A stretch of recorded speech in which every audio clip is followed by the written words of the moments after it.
Tantor Audio, a division of Recorded Books, presents The Taste of Love by Meara Platt. Narrated by Hollis Mccarthy. Chapter 1. Welsford, England, September 1815. "Bollocks," Thaddius MacLauren, Laird of Caithness, muttered, the moment he spied young Philip Sherbourne running from the lush green copse of trees beside Sherbourne Pond toward the manor house, his laughter so gleeful it could only bode ill for his latest victim. Thad handed his mount to one of the waiting grooms and hurried to the entrance of the house in time to catch the boy at the door. "Pep, what's in your hand?" It looked like a woman's gown, and since the boy had just come from the direction of the pond, from the very spot where one went to undress before jumping in to swim naked in the water— "Och, lad, you didn't. Is it Loopy's?" A guilty look swept over Pip's face. He tossed the white muslin dotted with embroidered pink flowers at Thad, and with a muttered "Uh-oh," took off into the house. Thad stared at the soft fabric in his hands, exhaling a moan as his fingers began to tingle. Seems Penelope Sherbourne did not have to be in the gown for his body to respond. Just knowing it was hers, taking in her familiar wild strawberries scent, was enough to get his heart pounding. He hadn't seen Penelope since her brother's wedding to Poppy Farthingale a fortnight ago, purposely avoiding her now the Book of Love had come into her possession. She had yet to use a single recipe out of this mysterious book on him, but it did not seem to matter. He already had the urge to mate with this fertile female, as the author had described in explaining the science of a man's brain. He needed to get his hands on the book, for he had received warnings about it from his friends, Alexander Beastling and Nathaniel Sherbourne, and wanted to be prepared to combat whatever scheme Penelope was plotting to use on him. Alex was the Duke of Hertford, and known as Beast to his friends. He had been taken down first by Penelope's friend Olivia Gosling, a fearsome beast bested by a little goose. Nathaniel, the Earl of Wales, had fallen next and married Poppy Farthingale. Was it a coincidence that his two friends had lost their hearts to Penelope's best friends? And now Penelope had possession of the Book of Love. What did it bode for him?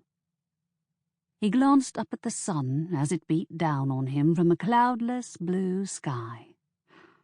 Sherbourne Manor was usually a bustling hive of activity, but no one other than a few stable boys, a footman at the front door, and a gardener seemed to be about, for it was shortly after noontime, the hottest part of the day, and no one would be strolling about the grounds unless required, as these men were, for work.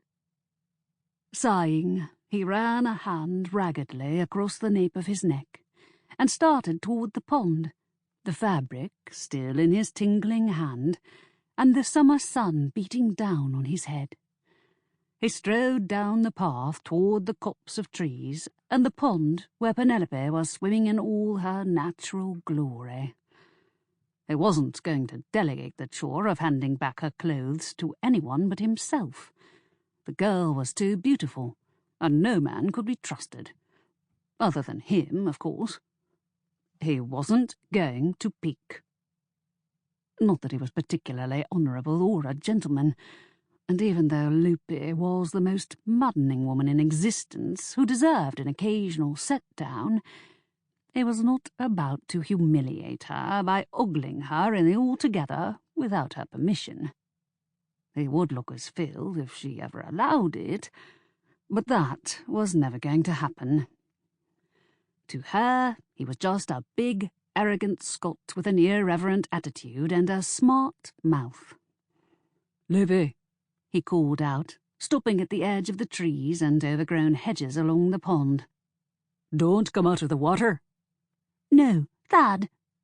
He stepped into the copse, ducking under branches laden with green leaves and nudging aside honey-scented hedgerows. Stay in the water. I'm going to place your gown on the branch of... His heart burst. For there she stood at the very spot he'd warned her not to be, her auburn hair long and wet and curling about her breasts and hips. Bollocks, I told you. Her banshee shriek almost ruptured his eardrums. Don't look, you big Scottish oaf! I'm not... She shrieked again and grabbed the gown out of his hands. He finished the sentence for her in his mind. Not dressed. I'm not dressed. Mother in heaven! She was practically naked except for the wet chemise she'd worn to swim that hid nothing from his view. Nothing. Not the rosy tips of her breasts, not the ample roundness of those breasts, nor the blessed curves of her exquisite body and her long, shapely legs. He closed his eyes and turned around, his mouth hitting a jutting tree branch in his haste to blindly step away. Damn it, Loopy. I warned ye not to come out of the water. I was already out, you dolt. You marched in like an invading Hun and gave me no time to jump back in. You could have alerted me to that fact, he muttered testily, for his heart was still in a rampant roar and he'd now cut his lip on the protruding branch. I said no, Thad. Was that not enough of a clue? I thought you were agreeing with me. As in, no, Thad. I will do as you say for once in my blessed life and not come out of the water. He put a finger on the spot of the cut and felt the warm ooze of blood. Figures, I'm back less than 5 minutes and already blooded because of you. You're hurt? He heard a momentary rustling, no doubt Loopy hastily tossing off her chemise and donning her gown before she came up to him. Her manner now gentle, because she was a soft-hearted harpy, and could not bear to see him hurt. He opened his eyes and studied her as she began to fuss over him. This is why he could never dislike her, no matter how much she vexed him. She thought of him as a big dumb Scot, but he was her big dumb Scot, and he'd never known kinder treatment from anyone whenever she sensed he needed it. Oh, Thad, she said in a breathy moan, running her thumb lightly over the spot to wipe away the small trickle of blood. Her wet chemise was dangling over her arm, so she took it and raised the gossamer fabric to his mouth to use it as a cloth. I'm so sorry. Does it hurt?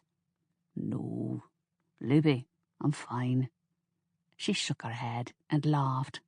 I wish I could say the same for myself. But it's all my fault, isn't it? I trusted Pip to behave. I ought to have known better. Where is that devil child, anyway? He ran inside the house. Thad couldn't resist, brushing a stray, damp lock of her hair off her cheek and tucking it behind her ear. She smiled at him. You must be tired and hungry. How was the ride from Plymouth? Any news on your regiment? He tried to stifle his ache, but Loopy knew him better than anyone alive and sensed it immediately. I'm so sorry, Thad. I know how weighing these weeks of delay have been on you. I'll have cook make up a batch of your favourite scones. They'll be ready by the time you'll finish unpacking and wash up. Thank you, Loopy. A pink blush spread across her cheeks. I don't suppose I can ask you to forget what you saw just now.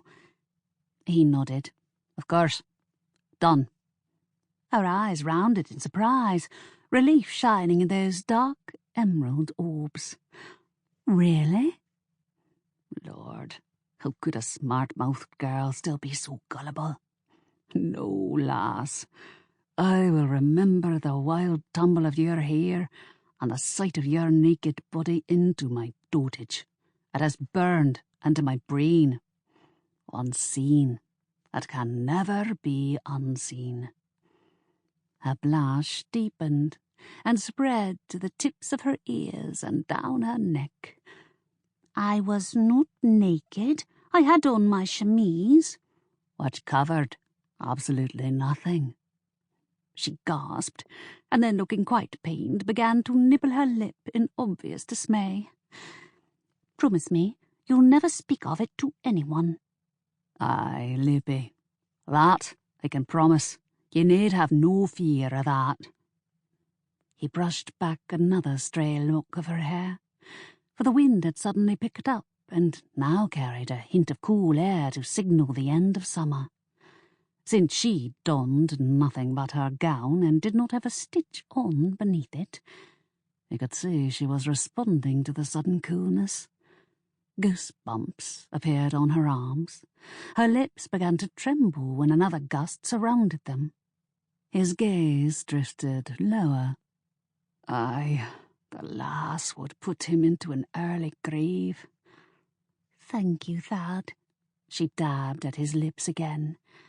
I think the bleeding has stopped. But his ache hadn't. What was he going to do about this girl? She was Nathaniel's sister, and raised to be a consort to a prince or other elevated nobleman. He was just the laird of a small clan in the upper tip of the Highlands. His lands were as far away from the glittering London ballrooms as any rugged patch of hills and crags could be, and still be considered a part of this sceptred isle. Sheep outnumbered men by the thousands. Winter lasted almost 9 months out of the year. Thad, are you coming in? She was now poised at the door and eyeing him with concern. He gave a curt nod. Aye, lass. But one more thing. She took a deep breath, then blocked the doorway. He could have lifted her out of the way had he wished, for she was a little thing, despite her big spirit that could bring a full-sized man to his knees. I've made a decision. You have? She shook her head. One I don't think you'll like. He arched an eyebrow in expectation. Just say it, Loopy. I've decided to use you as my test frog after all. She tipped her chin up in the stubbornly defiant manner she always used when she was in the wrong, but wanted to do what she wanted anyway. No, I discussed this before I left for Plymouth. He frowned at her, his gaze steady in response to her penetrating stubbornness. You will not be dissecting me. I will not change my mind about it, so save your breath. It may be so, but I've given it considerable thought, and you're the only man I can trust for these delicate experiments. Spells. What? They're spells, or recipes, whatever else you wish to call them, but they are not experiments. There's nothing scientific about attracting a man. There is so, and the Book of Love proves it. So it's going to be you for my test frog. It has to be you. And once again, the answer is no. She remained in the doorway, her arm across it to bar him from entering. These experiments can be dangerous, as Olivia and Poppy have pointed out to me, and I won't put myself in harm's way with a stranger. There's a simple solution. Destroy the book. She stiffened her spine and cast him that stubborn look again, one he knew well from all the years of their acquaintance. Are you mad? No. I would protect it with my life. He shrugged. That's your privilege, but I'll have no part of it. Of course you will. Meet me in the garden in an hour. I'll have tea and your favourite scones set out for you. No.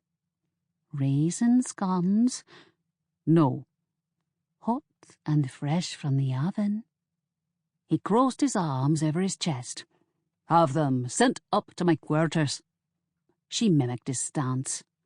"You'll find them in the garden, where I'll be, with the book."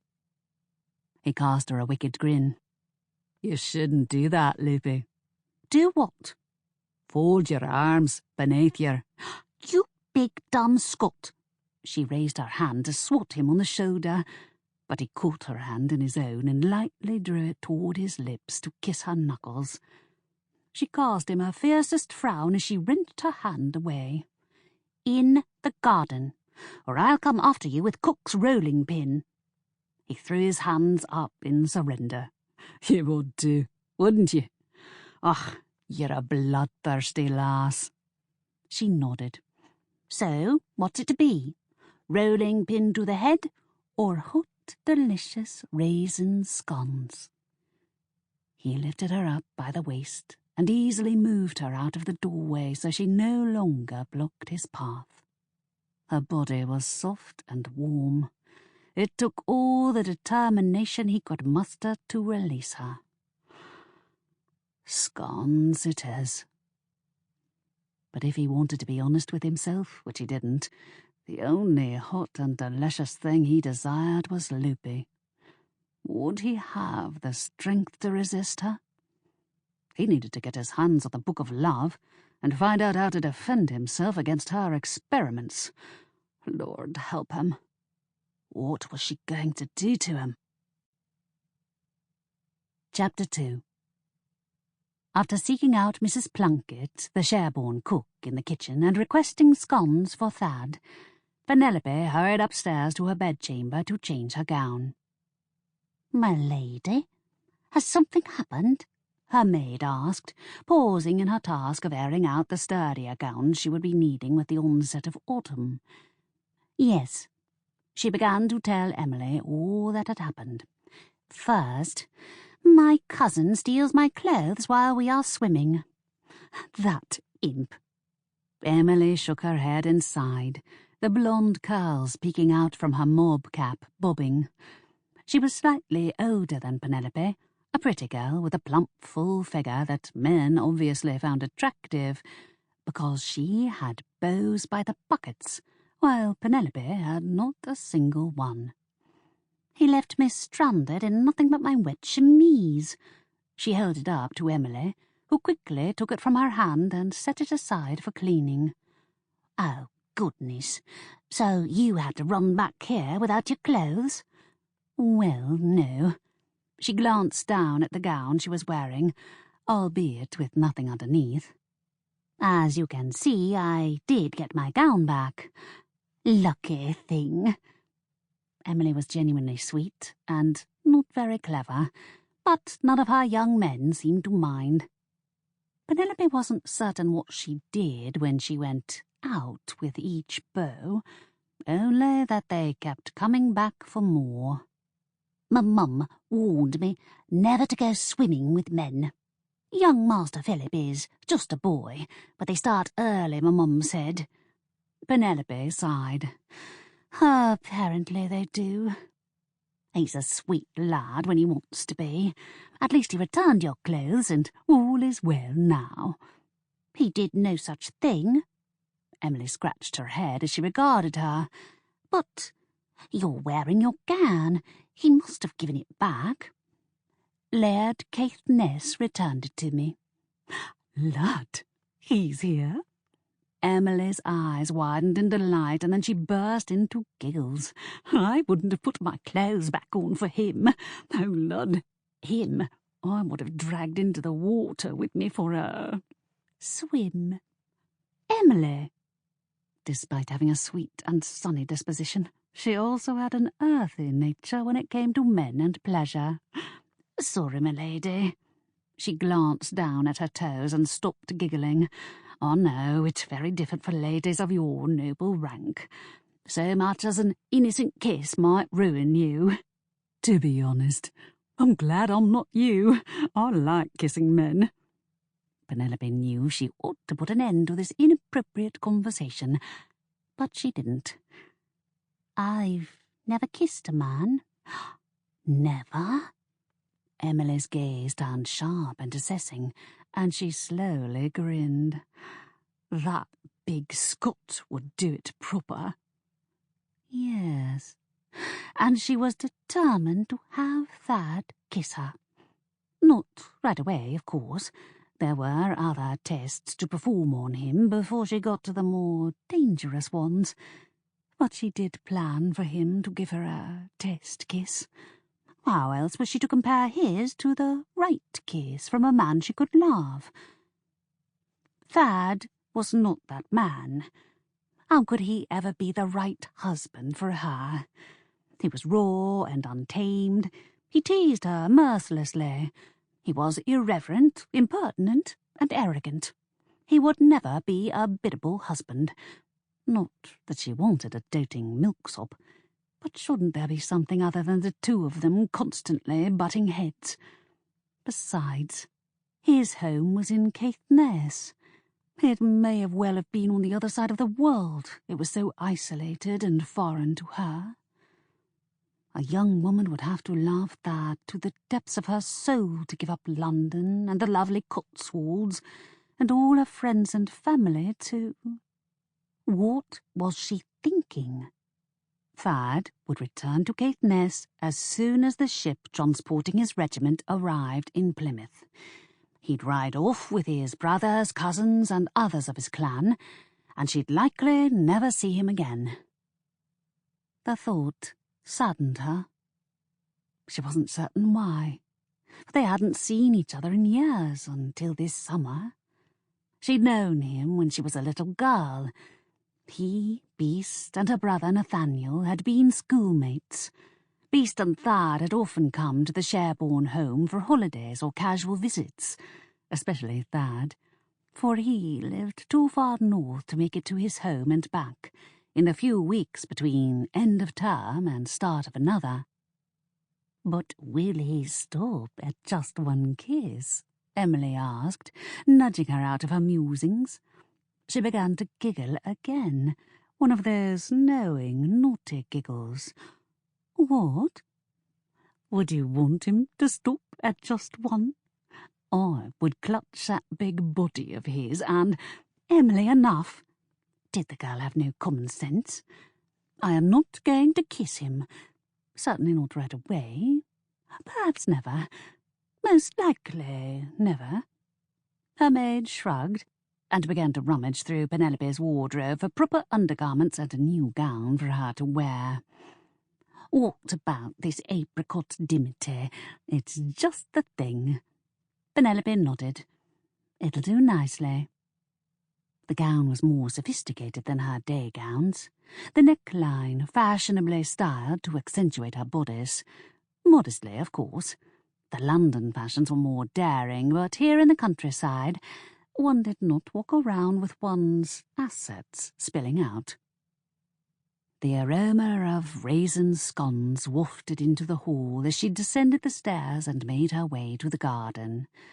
Soames, their ever-reliable butler, had set out cups and plates on one of the wrought-iron tables under a shade tree, and would soon wheel out the tea-cart.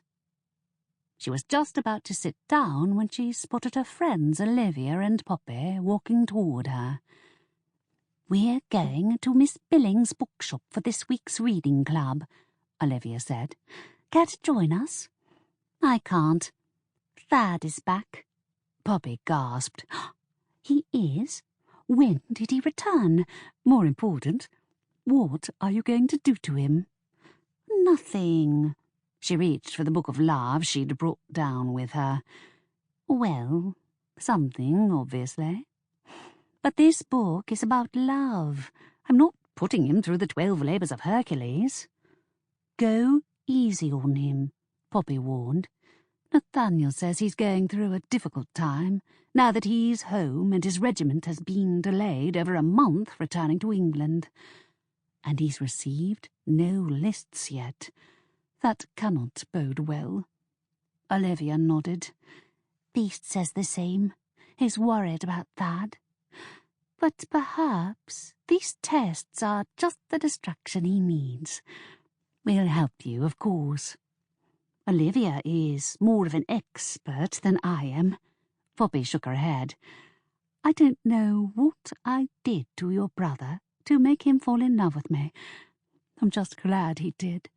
And the best part, well, one of the best parts, she continued with a blush, is that we are now sisters, and Olivia is our closest neighbour. We'll always be together. Olivia cleared her throat. Not if Penelope marries Thad. He'll take her back to his home in the Highlands. Which is why I have no intention of marrying him. Penelope needed to put a stop to any matchmaking plans her own friends would hatch.